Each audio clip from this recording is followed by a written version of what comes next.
सीता राम राम राम सीता राम राम राम।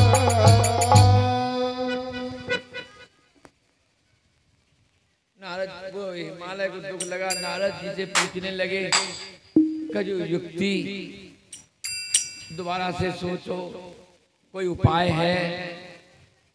तब तक नारद जी को भी नहीं, लेकिन नारद जी ने जे बर के दोष बखाने थे सब शिव पई में अनुमाने। नारद जी कहने लगे कि जो मैंने अभी तक नारद जी ने भी नहीं लगाया कि ऐसा पति कौन मिलेगा, लेकिन नारद जी ने जो दोष के वर्णन किए हैं, दोषों के गुण और दोष उनके, ये सब नारद जी कहने लगे ये तो मेरा अनुमान भोलेनाथ पर ही जाता है, और ऐसा ही लगता है यदि भोलेनाथ हैं तो फिर तो कोई बात है नहीं। क्यों? समझाते हैं ना हिमालय को कि यदि ये विवाह भोलेनाथ के साथ होता है तो फिर जो विवाह शंकर सन होई तो 200 गुण सम कहे सब कोई। यदि विवाह शंकर जी के साथ होता है तो जितने भी दोष हैं सब इनको सद्गुणों के समान ही कहेंगे। भोलेनाथ के साथ पार्वती का विवाह होता है तो हिमालय बोले ऐसे कैसे होगा? अरे तुम्हारे बात समझ में नहीं आई।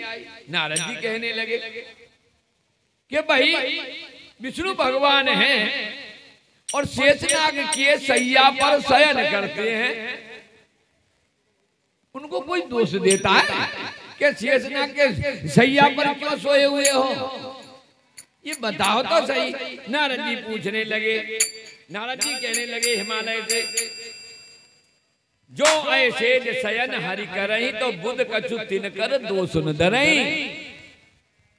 भगवान जब शेषनाग की सैया पर सोते हैं तो भी ज्ञानी और विद्वान लोग, पंडित लोग ऐसे भगवान के लिए कोई दोष नहीं देता है। भान प्रसान सरब रस खाई तिन कहे मंद कहे तो कोई नहीं। सूर्य अग्नि भले बुरे कितने भी अच्छे या बुरे जितने भी रस हैं, सूर्य सबको भस्म करता है, अग्नि सबको भस्म करती है। हिमालय लेकिन कोई अग्नि को दोष देता है, सूर्य के लिए दोष देता है कोई? हाँ, इसी प्रकार शंकर जी में है कोई अवगुण भी होंगे ना, सब सदगुण ही बन पाएंगे भोलेनाथ के साथ में। अब बताओ हे हिमालय, कैसे शुभ और अशुभ सलिल सब है, अच्छा जल और सुंदर जल भी सुरसर को अपनी तन कही। अब बताओ नाले भी आ रहे हैं गंगा माता में, कोई अपवित्र कहेगा गंगा माता को? नहीं। अच्छा जल है हिमालय से जो आ रहा है, और नाले जो पड़ रहे हैं वो भी कोई, फिर भी कोई गंगा माता को अपवित्र नहीं कहता है। लेकिन यदि इसी गंगा जल में से और मदिरा बना दी जाए, दारू बना दी जाए, तो सज्जन लोग उसका रसपान करेंगे क्या? नहीं करेंगे। और वही मदिरा फिर उसमें डाल दी जाए गंगा जी में, फिर उसे कोई अपवित्र कहेगा? क्योंकि ये सामर्थ्यता है इनके अंदर, वही शुद्ध। तो ठीक इसी प्रकार से जीव और ईश्वर का ऐसा ही रिश्ता है। जैसे जल में से मदिरा गंगा जल में से बनाई गई, उसे ग्रहण नहीं करते हैं, और मदिरा फिर डाल दी जाए जल में तो वो गंगा जल हो जाता है। और जो ऐसा करते हैं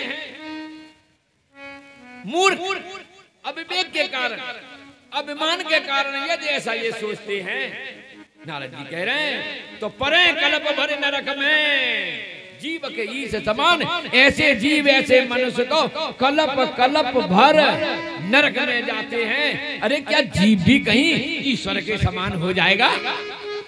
वो नारद जी इस प्रकार कहते हैं, अरे भाई सुरसर जल कृत बार न जाना कबऊ न संत करे ते पाना, और सुरसर मिले तो पावन जैसे ईश अनिशय अंतर तैसे। सीधा है, उसी में से बनता है, गंगा जल में से ही बनता है। मदिरा बन गई, शराब बन गई, फिर उसी को डाल दो तो वो ऐसे ईश्वर और अंश, जीव की गति ईश्वर की, बस इतना ही अंतर है। नारद जी समझा रहे हैं।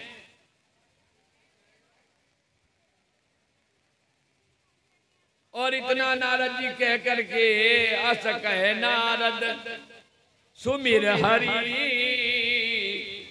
और गिर जय दीन शीश। इतना कहकर भगवान ने, और फिर नारद जी ने भगवान का स्मरण किया, पार्वती को आशीर्वाद दिया, हो यही है कल्याण आवे और संशय तजो गिरीश। अब इसका कल्याण होगा। अब शंका मत रखो हे हिमालय राज। अब हिमालय राज का तो संदेह समाप्त कर दिया नारद जी ने, पर मैना माता की स्थिति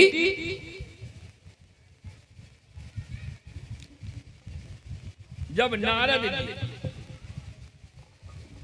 कहे, हाँ जी क्या करना है, 4 बजे तो जान दो, थोड़ा और ले।